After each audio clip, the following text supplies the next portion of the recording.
Hello everybody, today we're driving a Mercedes E63, and much like the multiple generations of M5 and RS6 that we have featured on the channel, this is another have your cake and eat it car for the petrol head parent. The problem is, if you're looking to buy yourself a new E63, you'll be looking at around £100,000. But the E63 that we are driving today is 10 years old.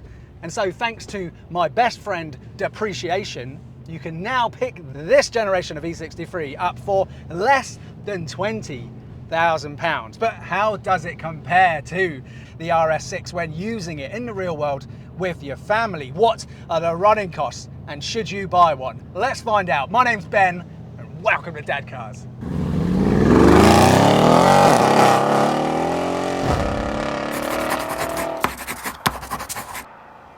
Are you right, Pickle, in the back? What do you think of this car then so far? Good. Is it good? Yeah. Does it sound good? Does it sound like Thunderstorm?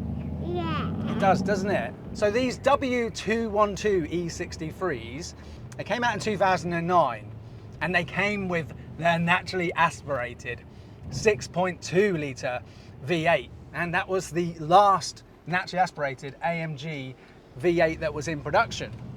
And then in around 2011, you could get your E63 with this engine, 5.5 litre bi-turbocharged V8.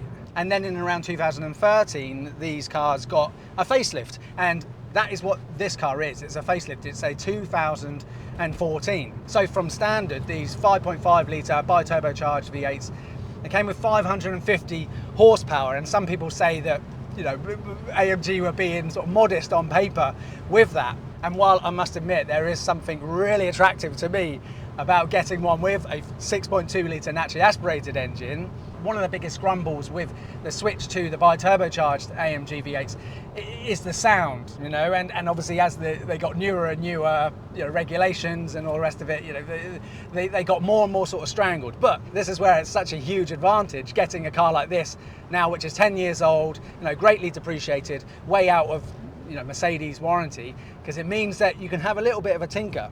And this car that I'm driving today has had a little bit of a tinker to the exhaust system. And so this car sounds absolutely insane. Right, Pickle, we're coming up to national speed limit. Do you want to feel how fast this car is? Right, we'll have it, put it in sport. Yeah, let's stick with sport for now. And then 3, 2, 1. Oh. Right, because it was in sport, it took a little while to kick down there. And also, I am respecting this car because this has had a remap. So it doesn't have 550 horsepower anymore. It's been on the dyno and it's got a little tiny bit over 700 horsepower. So yeah, 700 horsepower, all of which is going to those rear wheels. This is a car that you've definitely got to respect. And I imagine you've got to respect it in first, second, and even third gear. Oh, cyclist. Let's overtake the cyclist, shall we? Oh. You've got the low down grunt that this has got. You know, even low in the rev range. Yeah, it's really got the shove. And I think that's one of the advantages of having the bi-turbocharged engine over a naturally aspirated one. But then I do think that the naturally aspirated one does rev all the way up to 7,200. Oh! So this fire-breathing V8 is paired with this Mercedes MCT automatic 7-speed gearbox. So it's not a torque converter, but it's not like a double clutch system either. It's got a clutch pack, so it's like multi-clutch, but yeah, it's a bit, look, it's a clever system that AMG made, right? So that it could take the power that these crazy V8s are putting out. And let's put it into manual mode now, just to see what it feels like. So let's drop it down. Oh, downshifts sound good. Oh, God, it sounds and feels incredible. Oh, it really does.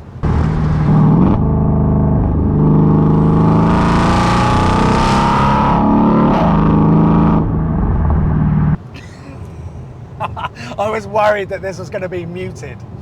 I really was, but obviously the exhaust modifications have really uncorked the beast. Oh, I like this very, very much.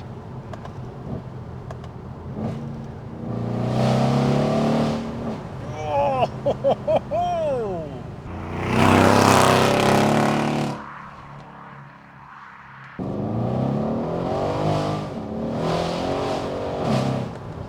oh God. So like, I'm driving this with minimal throttle input, and you're getting like tremendous power with, I don't know, like an inch and a half of throttle input. Yeah, look, I'm just very conscious. 700 horsepower, rear wheels, got my pickle in the back, first time I've driven this car, so I am really respecting it. But the nice thing is, you don't have to floor it in this car to make some serious progress. Oh. But what do we think about the looks of this facelift E63? I mean, to my eyes, it looks like an incredibly modern and wonderful Mercedes. Put it on a private plate and I'm sure you would, you know, fool anybody who doesn't know to the age of this vehicle. But I guess the only real valid complaint I would say about the way this car looks is that perhaps it is just a little bit too understated for an AMG 63. It has wonderful front flared wheel arches, but the rears aren't. And yeah, once you sort of notice that and look at it, it is quite annoying. You know, they really should have flared those rear wheel arches as well, and it would have just changed the way that this sat. But if you're looking for something which is understated while it's parked up, then this would be, you know, a fantastic car. You could park it in a supermarket, park it on the street, and it wouldn't draw much attention to itself at all. However, as soon as you switch it on, all of that understated nature is kind of lost because, yeah, it makes its presence known, doesn't it? This car's owner, Christian, has put these BBS wheels on it, and while I'm not normally a big fan of visual modifications on a car, I mean, I must say, it does suit it rather well. So externally nice and understated, but what about here on the inside? How does it compare to the C7 RS6? Well, look, I must say, look, having a leather wrapped dash makes such a big difference on just how much quality you sort of sense and luxury you feel sat in here as the driver. I really love that. The infotainment screen section is much more like the C6 RS6, so, you know, a bit more dated. I love the C7, how it folds away. And this car has been treated to aftermarket Apple CarPlay connectivity as well. But the analog dials are lovely. You've got your screen there in the center, a round circular screen in the middle of your speedo. This steering wheel is very nice indeed. I love how this drive mode selector looks and feels so lovely. Yeah, that's a real pleasure to operate. And then just your little dials down here. So you've got your 4 modes for the gearbox: comfort, sport, sport plus, and manual, along with your adaptive dampers button, which, hang on, let's just press those now before I forget. Little Pickle is fast asleep in the back because that's what V8s do to my children. The combination of a V8 and my voice puts them to sleep. Yeah, as you'd expect, the dampers, look, it looks like there's 2 settings on there, and with 2 lights illuminated, it does get a lot more bumpy, as you would expect, but it's even just this little stitched leather armrest in the center as well. So yeah, I have to say that it does actually feel like a bit more upmarket in here than in the equivalent Audi, in my opinion. But what about in the rear seats? What about the practicality? Well, let's check that out now. Okay, so what is it like sat in the back of an E-Class? Well, yeah, look, legroom is pretty good. Now remember, I am 5'11" with a long torso and little legs. So if you're over 6 foot and your driver's seat is positioned further back, you will struggle to replicate these results. But no, pretty good actually. And headroom, so if I sit right at the back of the seat and fully up straight, yes, look, my head does just touch on the roofline there, but that is likely as a result of this beautiful panoramic sunroof. And for me personally, I would always compromise on a little bit of headroom and slightly added weight if you're going to be using this as a dad car. It makes such a huge difference for your rear occupants, particularly if, like this, your interior is all black. As you would expect, you get 2 sets of Isofix here in the back, and obviously this is a 5-seater as well. You cannot switch off the passenger side airbag, therefore you will be limited with what child seats you could put on the front passenger side. However, I believe if you do get a Mercedes branded child seat, It has some technology where when it's connected in, it tells the car that there is a Mercedes child seat on the front passenger, and it will disable the passenger side airbag if needed. But overall, honestly, it feels like a very luxurious place to sit in the back here with these beautiful sculpted leather seats. Look, a little pocket there as well that your kids could keep some bits and pieces in. And finally, coming round to the boot, I would say it's a fantastic size. It really is. It's quite shallow, but I had no problem whatsoever getting the huge double buggy in here, as well as my camera bag. And in actual fact, with those two items in there, what you're left with is a space which is probably still bigger than an Aston Martin DB9's boot. Right, do you want to hear it, CT? Yeah. Yeah?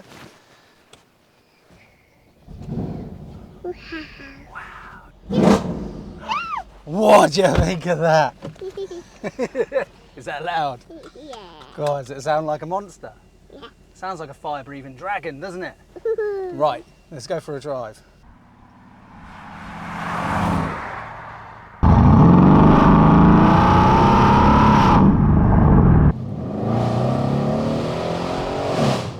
Oh, it's absolutely outrageous. The thing is as well is it's not just noise and drama. You really can feel ferocious performance as well, and because it's two-wheel drive, you can't just slam your foot down in a straight line and know that you're going to be okay. So there's a little bit of healthy anxiety, I think, that goes along with that noise as well. So God, yeah, this is an absolute animal. It really is.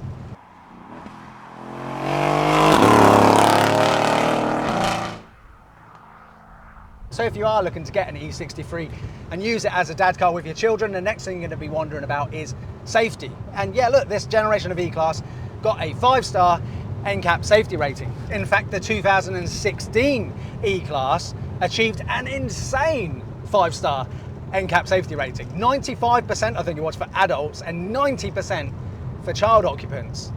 And to anybody out there watching this going, oh yeah, but I'd still want my child in an SUV, so they're a bit higher and a bit safer. Well, the Range Rover Velar, that was tested just 1 year later, actually achieved a lower score for both adult and children occupants. So look, it's not as simple as that. But I would say, definitely for one that's been mapped up to 700 horsepower, going to those rear wheels, you won't be able to drive this like you would an RS6.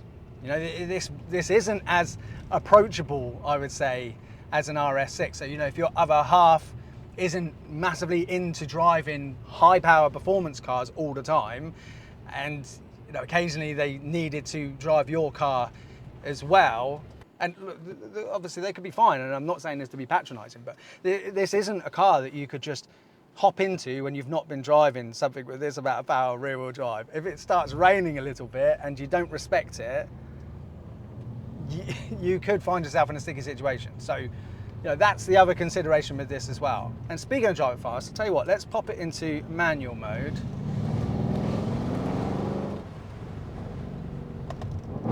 Oh, and let you know what I think this is like. Well, look, I can't really let you know what this is like on a blast. I can't do it because little one's sleeping in the back. And even though it is a perfect dry day, beautiful, I wouldn't want to drive this fast without... Oh, God. Yeah. Look, I just can't. I can't.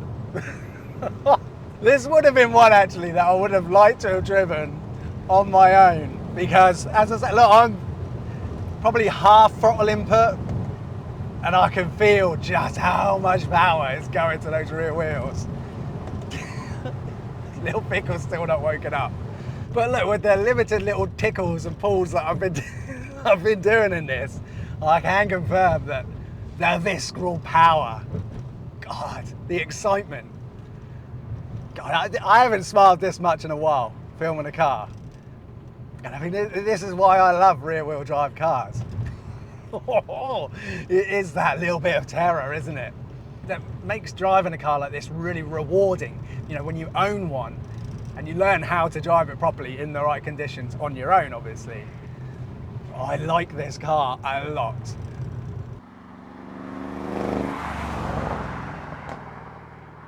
The ride and damping in comfort mode is wonderful. This is lovely, like I say, she's asleep in the back. So it's great. The firmer settings, it does really firm things up, and I think for most general use, you'll never even touch that button. Slight disappointment, I would say, is the steering feel.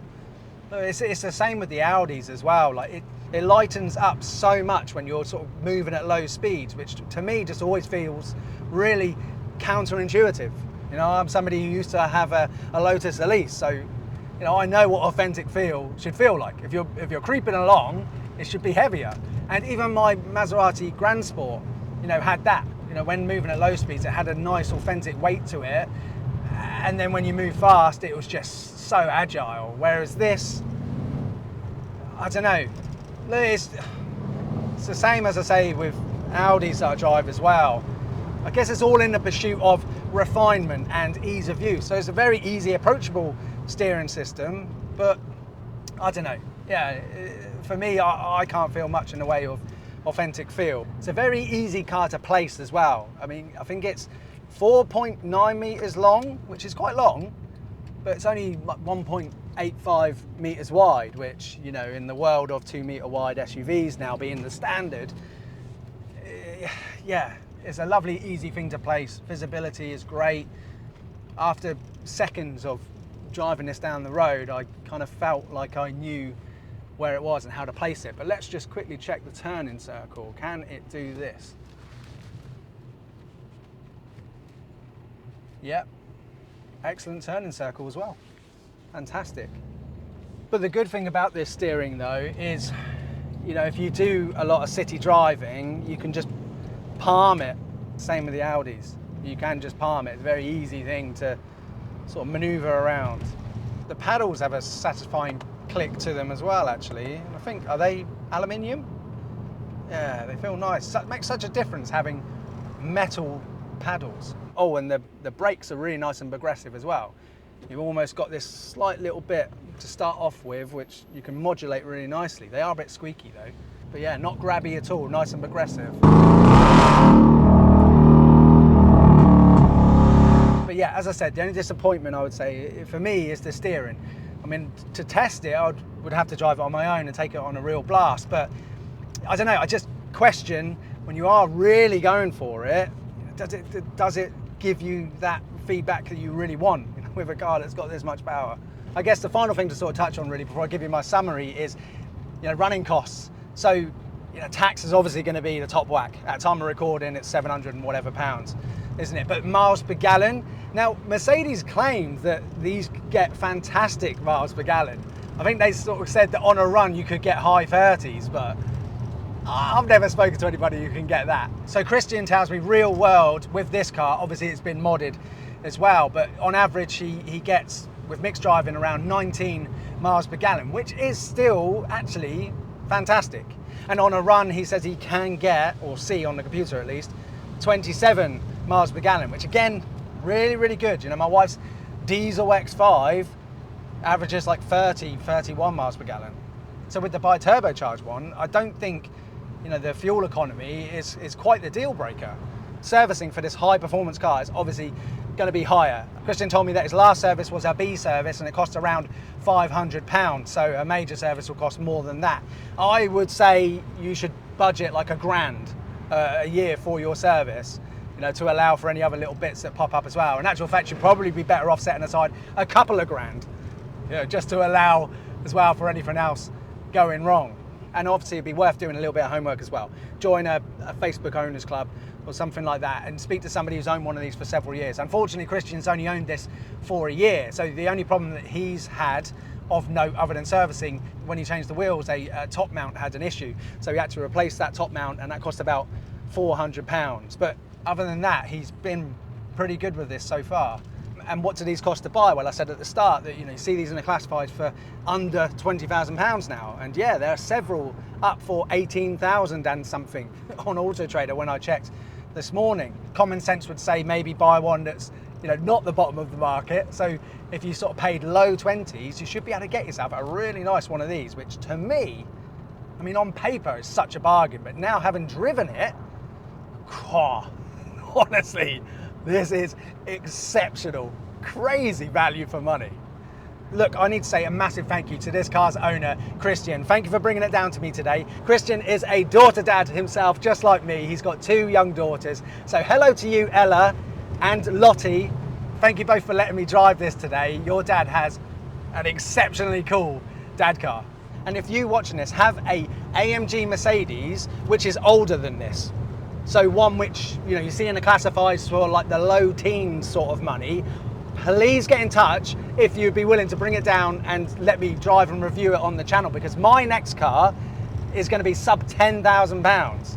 I mean, what V8 Mercedes can I get for £10,000? So I'd love to find out. If you've got a contender, please get in touch. My Instagram is below, DM me, or you can email me.